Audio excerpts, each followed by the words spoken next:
Tentative de viol, coup de barre de fer, Anna Mouglani, Baron Noir, se raconte. Dans la deuxième saison de la série Baron Noir, elle incarne une ex-première secrétaire du Parti Socialiste, qui devient présidente de la République. Anna Mouglani se révèle dans Paris Match aussi forte et indépendante que son personnage à l'écran. Savoir ok sa silhouette aérienne en ont fait, au cinéma, une icône. La comédienne, Égérie Chanel est interprète de la créatrice de la maison de couture dont Coco Chanel et Igor Stravinsky, se fait rare et pourtant chacune de ses apparitions, sont marquées par le sceau de l'intensité et du charisme.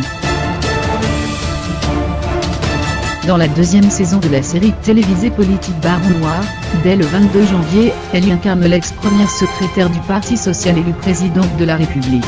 Un rôle à la hauteur de sa force et de son indépendance, comme elle le raconte à Paris Match, mon éveil politique a commencé par un éveil féministe. Chez moi, mes parents ne votaient pas mais j'ai grandi avec une mère qui me disait « Ne sois jamais dépendante d'un homme ». Très tôt, je me suis baladée dans le monde, et j'ai eu des révoltes terribles.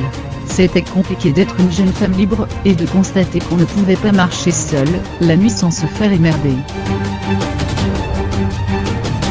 Je me suis fait casser la gueule dans la rue, je me suis pris un coup de barre de fer dans la tête, tentative de viol dans le métro.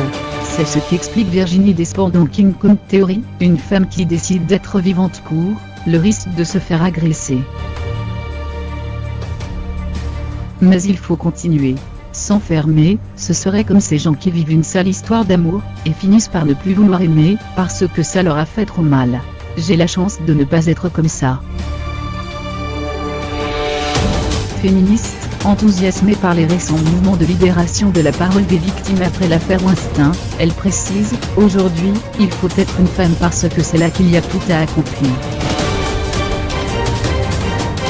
Crédit photo, Olivier Borde Best Image.